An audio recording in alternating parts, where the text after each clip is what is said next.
सो हमारी आज की जो वीडियो है it is about the plasma half life. Plasma half life होता क्या है? It is the time taken for the concentration of a drug in the plasma to be reduce by half of its original value. Suppose करें अगर हमारा जो drug है वो अगर 100 है हमारे ब्लड में, हमने 100 यूनिट लिया है, तो उसका 50 होने में कितना टाइम लगा? It is the time that is taken for the concentration of a drug in the plasma to be reduce by half of its original value. After 1 half life the concentration of the drug in the body will be half of the starting.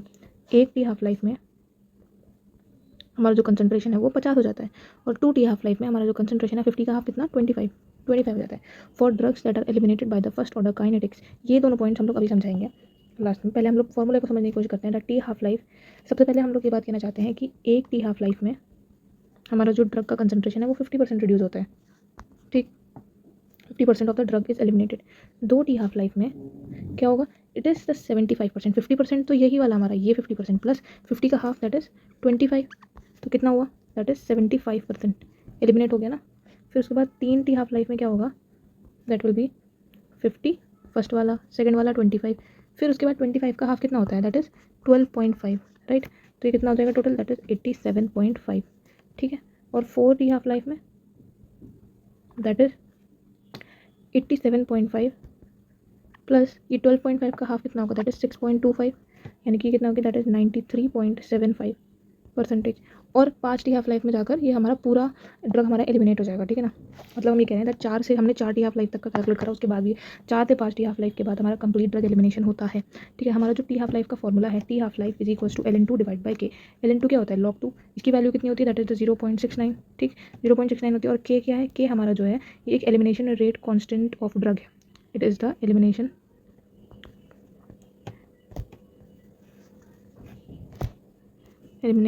Rate constant of drug, ठीक है।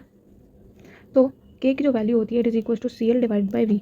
CL क्या होता है? It is the clearance होता है CL, और V जो होता है it is the volume of distribution, ठीक है। तो अगर हम के की जगह इसको रिप्लेस कर दें, दैट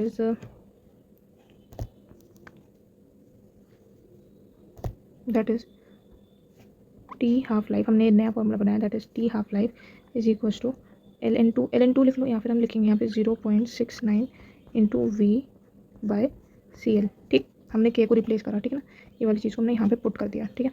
तो इस फॉर्मूले के हिसाब से अगर हम ये बात देखें that for drugs that are eliminated by the first order kinetics, जो ड्रग्स फर्स्ट ऑर्डर काइनेटिक्स से एलिमिनेट होते हैं उनका जो CL होता है वो कांस्टेंट हो जाता है। उसको अगर हम हटा ही दें तो कोई बात ही नहीं, ठीक है ना। There T half life is constant, क्यों? क्योंकि जो V और CL होता है they do not change with dose के साथ ये चेंज ही नहीं हो रहा, तो इसकी वजह से हमारा जो टी हाफ लाइफ है वो कैसा हो जाता है? ये भी हमारा कांस्टेंट हो जाता है, ठीक है। फिर उसके बाद अगर हम लोग बात करें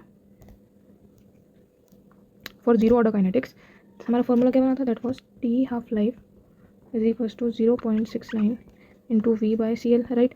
जीरो ऑर्डर काइनेटिक्स में क्या होता है? टी हाफ लाइफ इंक्रीज करता है विद डोज, बिकॉज जो CL होता है वो डिक्रीज करता है एज डोज इज इंक्रीज। ये बात हमें कैसे पता लग रही है? दैट इज CL जो होता है वो हमारा क्लियरेंस होता है, ठीक है। CL जो होता है हमारा क्लियरेंस होता है। अगर हम क्लियरेंस का फॉर्मूला देखें, CL is equals to rate of elimination divide by the plasma concentration, ठीक है। हम कह रहे हैं कि जब फर्स्ट ऑर्डर काइनेटिक्स होता है तो जो हमारा रेट ऑफ एलिमिनेशन होता है वो इसके डायरेक्टली प्रोपोर्शनल होता है, जिसकी वजह से CL हमारा कांस्टेंट हो जाता है, तो यहाँ पे हुआ था। लेकिन जीरो ऑर्डर काइनेटिक्स में क्या होता है? जो रेट ऑफ एलिमिनेशन होता है वो कांस्टेंट हो जाता है, ठीक है।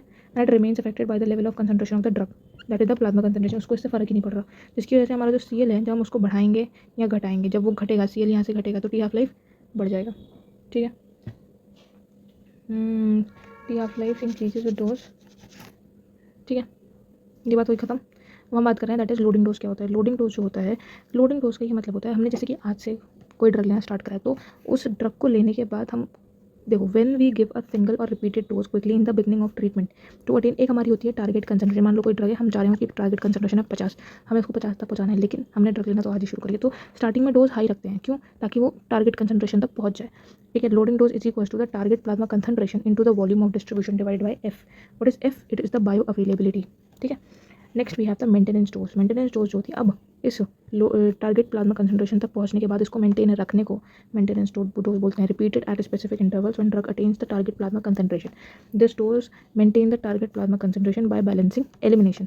मान लो 50 से ज़्यादा हो गया, 70 हो गया, तो एलिमिनेट करके उसको 50 ही रख लेगी वो, इस तरीके से, ओके।